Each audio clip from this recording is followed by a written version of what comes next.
So please, join me in welcoming a warm Seminole County welcome to the next President of the United States, Senator Marco Rubio.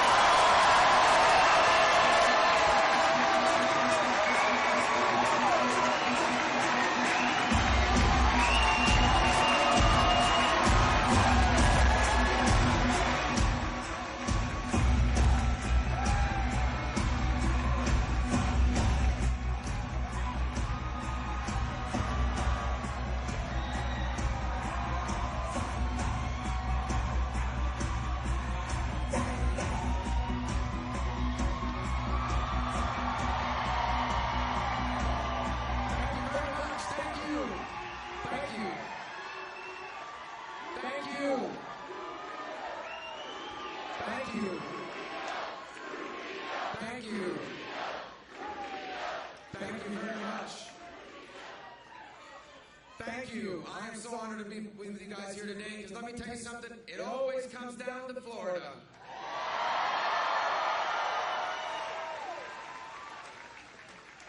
It always comes down to Florida. It'll come down to Florida on the 15th, and it'll come down to Florida in November, because in November of this year, as our nominee, I will defeat Hillary Clinton in Florida, and I will be elected the President of the United States. But we have some work to do. We have some work to do in this country, as you guys well know. A lot of work. Because the last 8 years have been incredibly damaging to the United States. Barack Obama has done extensive damage to America because he has followed a strategy and policies that take us away from all the things that make America special. And that's why this election is not just a choice between political parties. This election is a referendum on our identity as a nation. For over 200 years, this has been a special country, an exceptional one. There's never been a country like the United States in the history of all mankind.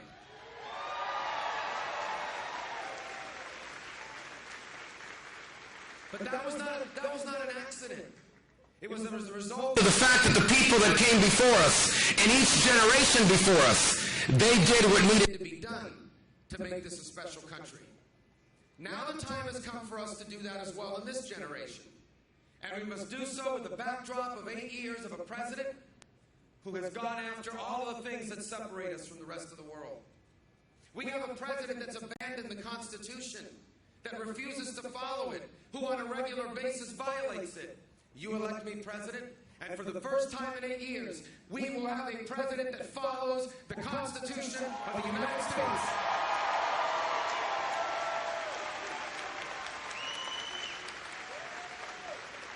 For the first time in 8 years, you're going to have a president that protects your First Amendment right to live out the teachings of your faith in every aspect of your life.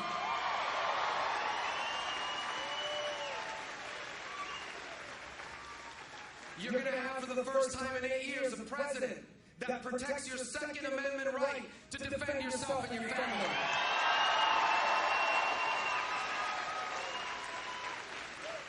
You're going to have a president for the first time in 8 years that understands that if government is even supposed to be involved, it is most probably at the state level, not the power at the federal level. We want power in the states.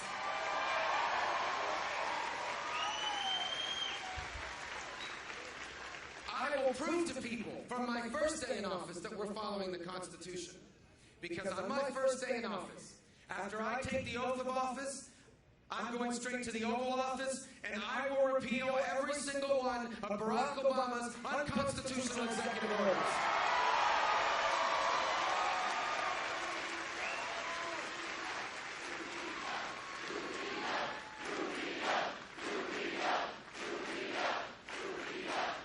We have a president that's undermined free enterprise, the best economic model that's ever existed.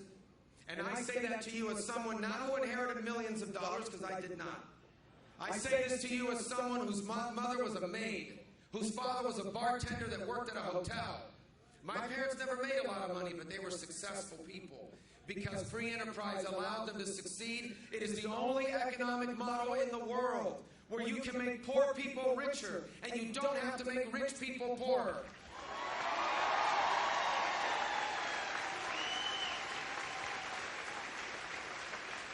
And that's why, in a campaign often dominated in the press by insults and profanity and vulgarity, we have taken the time to put forth real public policy. I know it gets boring sometimes, but that's what our conservative movement should always be about. And that's why if you go on my website, marcorubio.com, you will find a real plan to fix our tax code. You will find a real plan to roll back these crazy federal regulations. You will find a real plan to save Social Security and Medicare.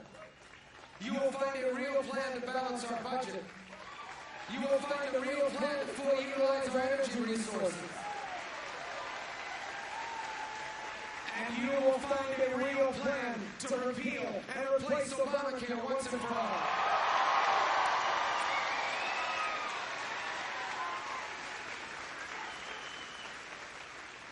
We have a president that's abandoned a strong national defense. Look, today the world is as dangerous as it has ever been in my lifetime. There is a sociopath lunatic in North Korea who has nuclear weapons.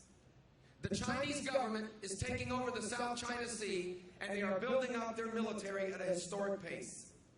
Vladimir Putin is not some great, strong leader. He is a thug who is sowing instability in Europe and in the Middle East. Iran is about to get $100 billion of sanctions relief because of Barack Obama's deal with the Ayatollah. And radical Islamic jihadists are spreading all over the world. ISIS has affiliates in over a dozen countries. In the face of all this danger, Barack Obama is gutting our military, absolutely gutting it. We will soon have the smallest army since the end of World War II, the smallest Navy in 100 years, the smallest Air Force in our history. The world is more dangerous and our military is growing smaller. This is an outrage. And by the way, defense spending is not the reason why we have a national debt. There's no excuse for these defense cuts. And that's why when I'm President of the United States, we are going to undertake a Reagan-style rebuilding of the United States military.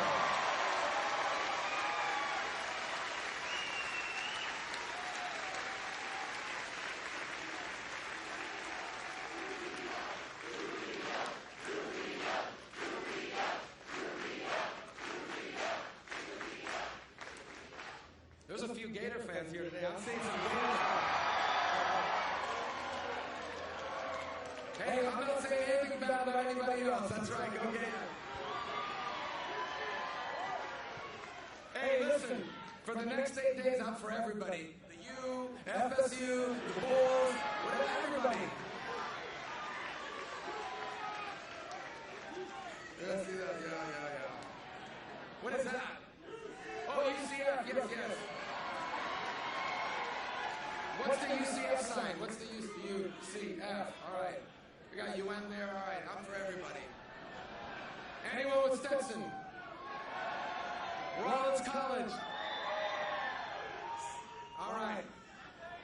I need you all. What was I talking? Oh, national security, yeah. You get talking about college basketball and football, you get off track. Listen, when I'm President of the United States, we're going to have a real war on terror. We have now is a fake war. This is a fake war on terror. We're going to have a real one.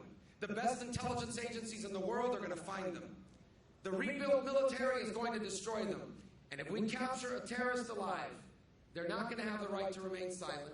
They're not getting a court hearing in Manhattan. They're not coming to some jail in America. They're going to Guantanamo.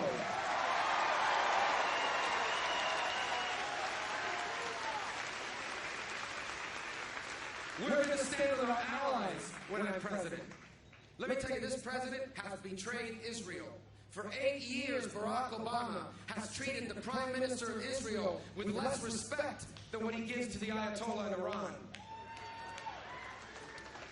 That makes no sense. Israel is the only pro-American, free enterprise, democracy in the Middle East. When I'm President of the United States, because there's a guy running for president now who says he's not picking sides between Israel and its enemies. I'm picking sides. I'm picking sides. We're going to be on Israel's side.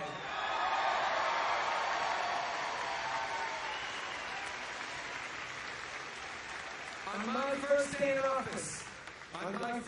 office, after I am done getting rid of all of Barack Obama's unconstitutional executive orders, I am going to cancel his deal with the Ayatollah of Iran.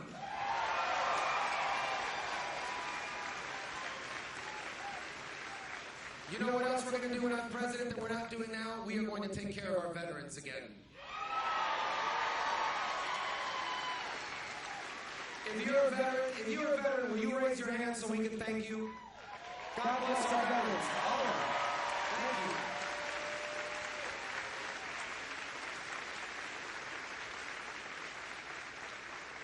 you. We're not taking care of our veterans these days. Record number of veterans are homeless, unemployed, committing suicide. USA Today 2 weeks ago in the headline said, calls to the VA suicide hotline went to voicemail. It's an outrage. No one held accountable for it. Here's even worse. 48 hours ago, we read the news of a serviceman or veteran who took his life. He called the VA. He was one of the people that left the voicemail. They didn't call him until the day after he had died. Now, there are good people working at the VA, and we thank them for what they do. But there are people at the VA that are not doing their job. A year ago, I was able to pass a law, but even or not, I worked with Bernie Sanders on it. We don't agree on anything else. We agreed on this law. And that law gave us the power to fire senior executives at the VA who are not doing a good job.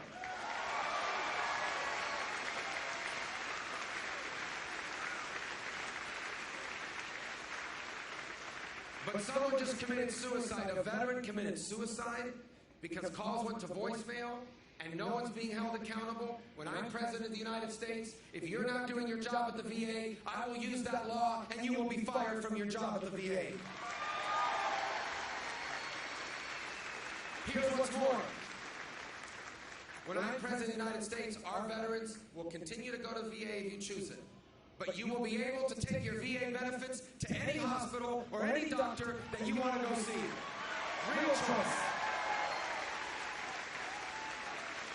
And by the way, I thank the sheriff for his introduction. We're reminded that a lot of our veterans, many of our veterans, do not stop serving us when they come home. You go to any fire department in America, you will find veterans. You go to any police department or sheriff's department, and you will find veterans. And let me tell you, a few days ago, I was in Virginia, and the news came out of 3 police officers that had been shot. One of them died. She was on her first day on the job. She was a Marine reservist, a veteran who died within hours of her first day on the job. And so I want to take this moment to thank our firefighters, our sheriff deputies, our police officers for everything they do for us.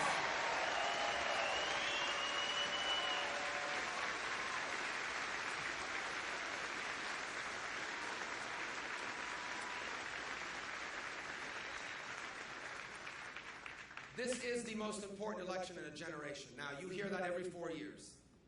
And the reason why you hear it every 4 years is because it keeps getting worse. And so they keep getting more important. This is it. This is the last chance for this nation to get it right. If we get this election wrong, our kids are going to be the first Americans to inherit a diminished country from their parents. If we get this election wrong, we're going to have to explain to our children why they became the first Americans in our history who inherited a country worse than the ones their parents were left with. We are going to get this wrong if we elect Bernie Sanders or Hillary Clinton as president. Bernie Sanders, although he worked with me on one law, Bernie Sanders is a socialist. Usually when you call someone a socialist in American politics, they deny it. Bernie says it in his commercials. He's a socialist. I used to say, before they got mad, I used to say, Bernie Sanders is a good candidate for president of Sweden. And then Sweden got really mad, so I said, okay, Norway. The Norwegians got mad. So is there anybody here from Luxembourg? No, no way. All right. All right, Monaco. Anybody here from Monaco? My point is, if you want to be a socialist, move to a socialist country. We want to be the United States of America.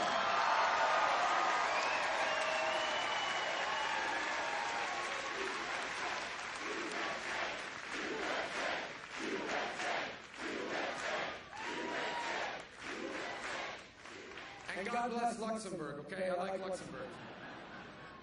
I need to win the Luxembourg vote. The The other candidate they have is Hillary Clinton. See, I knew you would say that. Hillary Clinton is not qualified to be President of the United States. Hillary Clinton put classified information on her private email server. I am a member of the Senate Intelligence Committee. My staff has access to that information. If they were to walk out of that building with that information, they would be fired and they would be put in jail. No one is above the law, and she's reckless and irresponsible for having done that with that information. But let me tell you something else. She's unqualified, she's disqualified from being Commander-in-Chief. Because Hillary Clinton, because on September 11th of 2012, 4 Americans died in Benghazi, Libya. And she knew that they died because of a terrorist attack. And she lied to their families and told them it was because of a YouTube video. Anyone who lies to the families of Americans who have died in the service of our country can never be the Commander-in-Chief of the United States of America.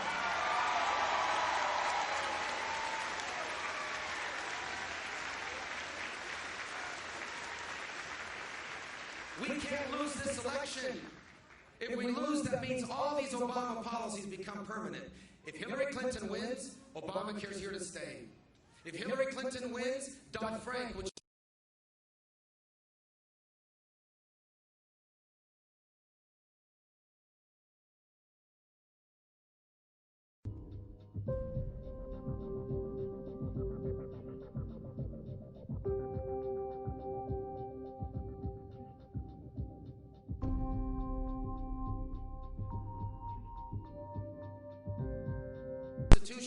is whatever you want it to mean.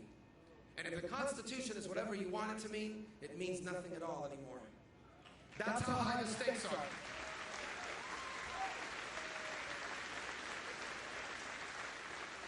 And so not once, but twice, the Republican Party and this nation will look to Florida to help make the right choice.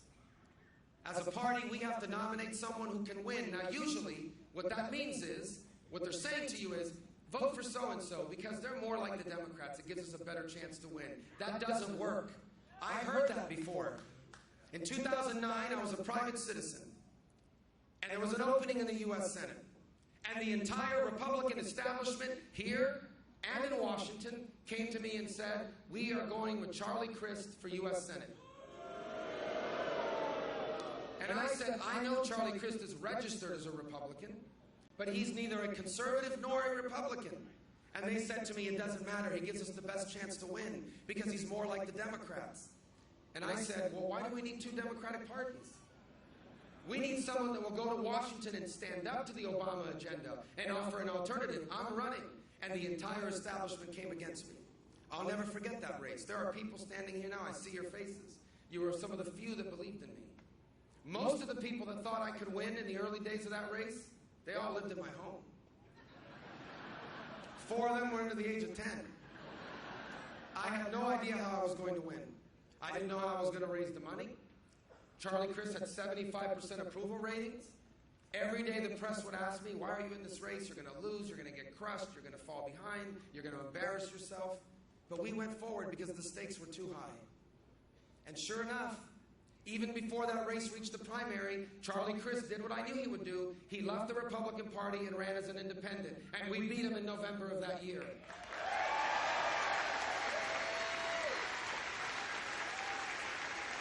Then, he came back 4 years later and ran against Rick Scott, this time as a Democrat.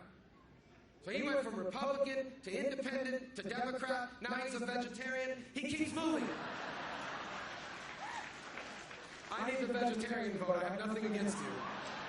I don't get it, but I have nothing against vegetarians. I've been here before. I've been in this moment before. When people say something can't be done, I know it can't be done, and it must be done. We need to elect someone who can win, but not by caving on our principles, but by taking our principles to people that don't vote for us now. Someone who can unite this party. If we nominate someone that 1/3 of our party hates, we lose. If we nominate someone that people won't vote for, we lose. We need someone that will unite this party, and I can, and I will. But we also need someone that will grow it. That will grow our party by taking our principles to people that don't normally vote for us. And I've done that already. Because I took our conservative principles to the island of Puerto Rico. I didn't go there and say, vote for me. I'm almost like a Democrat. I didn't go there and say, vote for me. I'm in favor of all the things the Democrats want. I said, vote for me. I'm a conservative. And limited government and free enterprise and a strong national defense. That's good for Puerto Rico. That's good for you. That's good for America. And last night, in an open primary where anyone could have shown up and voted, I got over 70% of the vote and all 23 delegates on the island of Puerto Rico.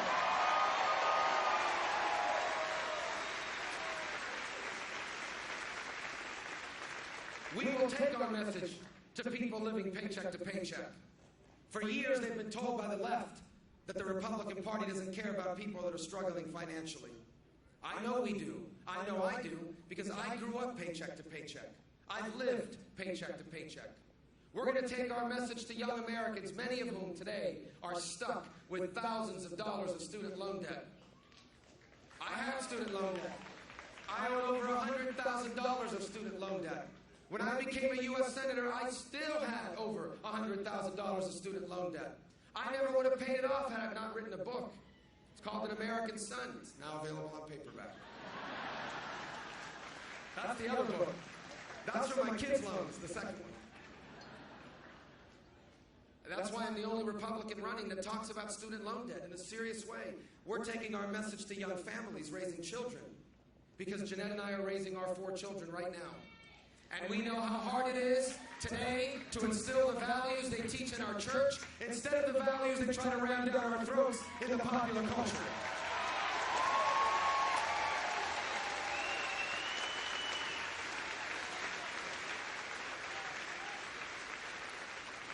We will unite this party, and we will grow it, and we will win. And when we win, there is a lot of work to be done. And by the way, you nominate me, you don't have to settle. Usually it's we need a monitor. I have a 15-year record of taking conservative ideas and turning them into conservative action. I was a member of the state legislature for 8 years, a part-time job, but I was speaker for 2. You know that today in Florida, I'm not saying this would ever happen, but a private developer cannot take private property to build a hotel using eminent domain. Not that that would ever happen, right? But you can't do that in Florida because of a law that I passed.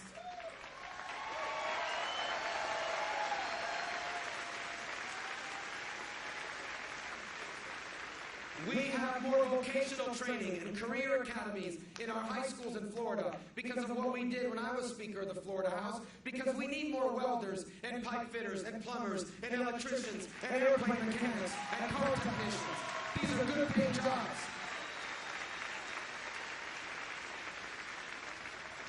When I was Speaker of the House, we cut our budgets. We balanced our budgets. We cut property taxes.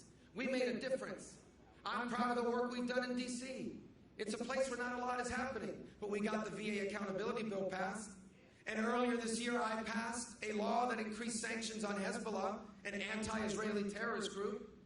And because of me, we passed the Girls Count Act to deal with human trafficking, a modern-day scourge.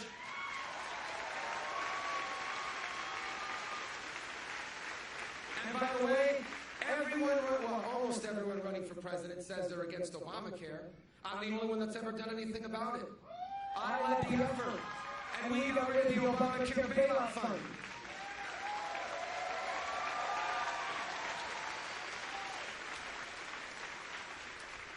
We've done this now over the last 5 years, but it's not enough. Because you can't undo the damage of a bad president simply through members of Congress alone. Congress can shape the agenda, but only a president can set it. And after 8 years of Barack Obama, we need a president that will reverse the damage he's done, but also embrace the opportunities before us. I see a lot of young people here. I love my rallies because my rallies bring a lot of young people.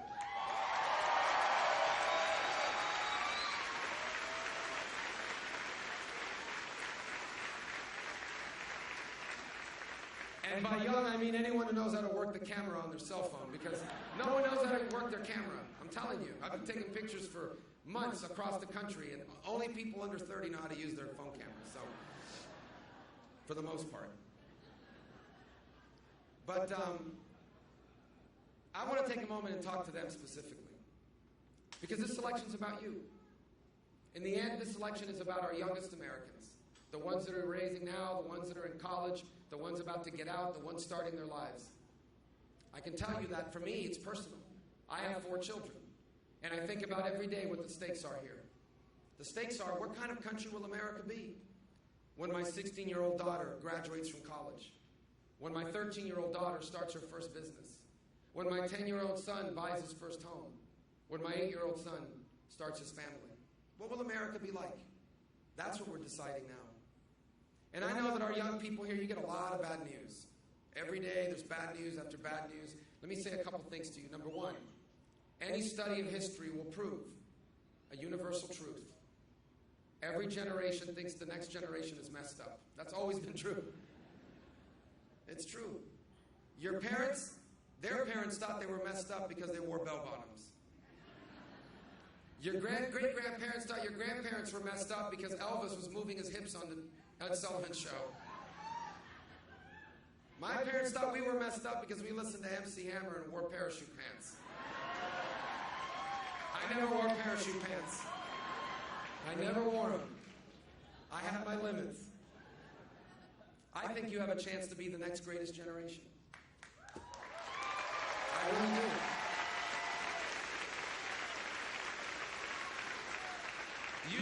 You are going to inherit a world. You are going to inherit a world where hundreds of millions of people that were once starving now buy things, now make investments, now can be your partners, your customers, your clients. And you're the best collaborators that have ever existed. You've grown up your whole life working together with people online and otherwise on great causes. You're growing up in an era driven by technology. You are the most technologically advanced generation in history. You're idealistic. You believe in the concept of justice. You hate injustice. You believe in right and you're outraged by wrong. You have a chance to be the next greatest generation. But we have to give you a chance. And we're not doing that now. And the truth is, you will not have a chance to fulfill your potential if you inherit $20 or $25 trillion of debt. You will not have a chance to inherit your potential if you inherit a world where America's weaker and our enemies are stronger. You will not have a chance to inherit your potential if we have an economy so dominated by government that only the people who can influence government can win and everyone else is left out. And so this election, we must choose a different course. In essence, we must choose to embrace all of the things that made America special to begin with. And the things that make America special are personal to me. Because America is not just the country I was born in. America is the country that changed the history of my family. Both of my parents were born outside of America on the island of Cuba. They were born to poor families with no money and no access to power. My father, for example, had to start working 4 days shy of his 9th birthday because his mother died. If he wanted to eat, he had to stop going to school and he had to start working at 9 years of age. And he never went back to school. And he would work for the next 70 years of his life. In 1956, my parents came to America. It was the only country in the world where people like them could have a chance. And life was hard. They came here with no money, no connections, no education, and by the way, very limited English. The first words my father learned in English were, "I'm looking for a job." Me too, yes. And so, when they got here, life was tough. You know that book I mentioned a few years ago? I was talking to my mother as I was trying to write the story of when they came here. And she told me something I'd never heard from them before. She said, "You know that the first few years we were in America, they were so hard and we were discouraged. We thought we had made a mistake. We even thought about going back to Cuba." You can't imagine how fortunate I am that they did not. I may never have been born. But they persevered. They stuck it out. They kept working at it. Let me tell you how amazing America is. Less than 10 years after they came here with nothing, my dad was just a bartender at a hotel. And my parents bought their first home in a safe and stable neighborhood. And they never became rich. And they never became famous. But my parents were very successful people because they owned a home in a safe and stable neighborhood, because they were able to retire with dignity and with security, and most important of all, they were able to live to see all 4 of their children have a life better than their own.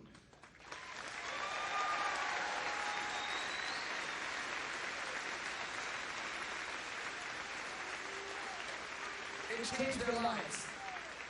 It changed the course of my family's history. But I share the story with you because it's not just my story. That's our story, right? That's our story as Americans. Whether your parents came here from another country or not is not the point. We are all in America, just a generation or 2 removed from a story like that. It was what your grandparents did for your parents. It's what your father did for you, working 2 jobs. It's what your mother did for you, giving up her hopes and dreams so yours could have a chance. Maybe it's what you're doing now. Maybe you're the maid or the bartender at the hotel. Maybe you're the one that's working long hours, maybe 2 jobs, so your kids can be the first in your family to go to college and a better life. This is who we are as Americans. This is what defines us as a people. Every country in the world has rich people, and we celebrate financial success. But what makes us special are the millions and millions of people that are not rich and aren't trying to get rich. When you're a teacher like my sister, when you're a firefighter like my brother-in-law, when you're a nurse like my brother-in-law, you know you're not going to become a billionaire doing that work. All you want is a job that you enjoy and treats you fairly, and that pays you enough to own a home, buy tickets to the Gators or the Seminoles, or UCF, or USF, or Rollins, or anybody else. Retire with dignity and give your kids the chance to be anything they want. This aspiration has a name. It's called the American dream. It isn't uniquely American in the sense that it's a dream that parents all over the world have. But they call it the American dream because it's so rare anywhere else on this planet, and yet so common here. But you see, the American dream was not possible by accident. It did not happen on its own. It happened because for over 2 centuries, each generation of Americans did what they needed to do. For over 2 centuries, each generation confronted challenges, embraced opportunities, and solved problems. And so for over 2 centuries, we are a country where each generation left the next better off. Now the time has come for this generation to do its part. And I'm here to tell you, if you make me President of the United States, this generation is going to do its part.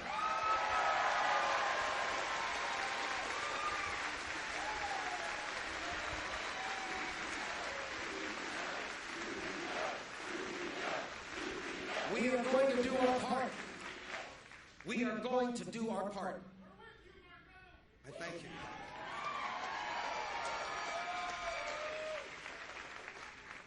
And I want you to know what lies before us. Before I do that, I want to say one more thing. The conservative movement can never be about anger or frustration or fear. It should not be. Yesterday, we lost a great First Lady in Nancy Reagan. God bless her. One of the great honors I've had is in 2011 when she personally invited me to speak at the Reagan Library. And I had a chance not just to speak there, but Jeanette and I had a chance to have dinner with her afterwards. She had incredible stories. Some made me look really bad. For example, she told the story about how Ronald Reagan used to send her mother flowers on Nancy's birthday to thank her for having Nancy. And my wife turned to me immediately and said, "You don't do that." So it's a high standard. But Ronald Reagan defined conservatism for a generation. I don't believe it's a coincidence that there are so many Republicans in their 40s and early 50s leading in our country now. Paul Ryan, myself, Scott Walker, Ted Cruz, Rand Paul, Mike Lee, Susanna Martinez, Nikki Haley, Bobby Jindal. Why? Why are there so many people in their 40s and early 50s leading the conservative movement? Because we grew up in the era of Reagan. Because we are the children of the Reagan Revolution.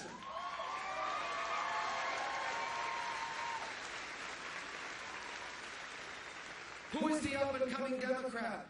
Who is the up-and-coming young liberal leader in America? Bernie Sanders. He defined a generation. He defined conservatism for a generation. And at its best, conservatism is not about scaring you. Conservatism is not about making you angry. Conservatism is realistic. We know the challenges we have. You don't need someone that's constantly reminding you of what's wrong. You know what's wrong. You sense it in your life. We have to be realistic and acknowledge it. But we should not be taking advantage of it. Conservatism at its core is about optimism, because we know if we do what needs to be done, America's greatest days always lie ahead.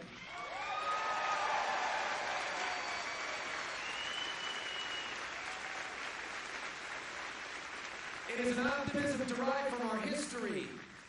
My grandfather was a huge influence on my life. He was born in the year 1899. When he was born, there weren't even airplanes in the sky. And yet, on one summer night, he watched on his small black and white television as a man stepped foot on the moon. Think about that. He was born when there was no airplanes in the sky, and he saw a human being step foot on the moon. You know what he said to himself? He repeated this to me years after that. He said, Americans can do anything. Americans can do anything.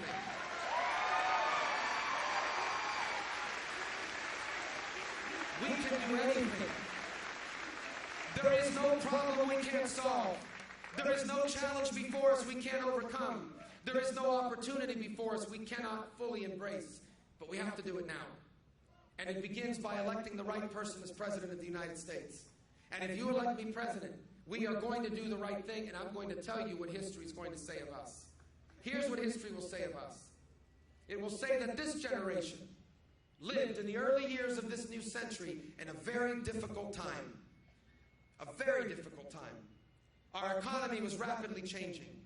Many of the jobs that once sustained us were being replaced by machines or sent to other countries. Many of the rules that once applied didn't seem to anymore. Our culture was confused. Right is now wrong and wrong was now right.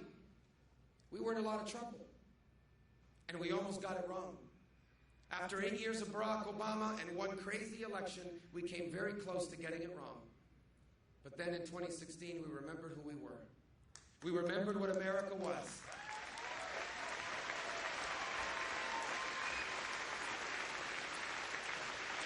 We remembered that our greatness has never been derived from a central individual, that the greatness of our country is not the result of one man or one woman or one president. The greatness of our country is from embracing our God-given rights, not our government-given rights, to life and liberty and the pursuit of happiness.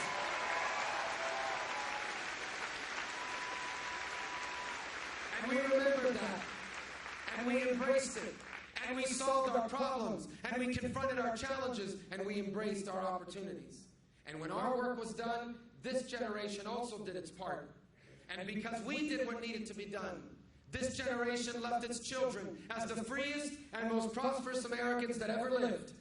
This generation didn't just save the American dream. We expanded it, and it reached more people and changed more lives than ever before. And the 21st century wasn't just as good as the 20th century. Because we did what needed to be done, the 21st century was a new American century.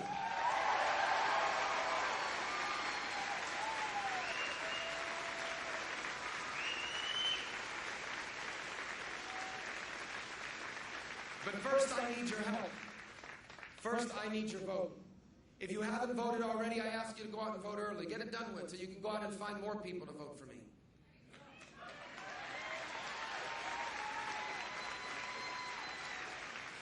Because as it does every 4 years, it is Florida who will play a pivotal role in selecting not just our nominee, but our president. And so here's what I ask. I ask you to go out and vote for me and make us our nominee. And then we're coming back because we are going to beat Hillary Clinton in Florida in November, and we are going to turn this country around. And we are going to lead for our children what Americans always leave their children, the single greatest nation in the history of all mankind. Thank you, and God bless you. Thank you.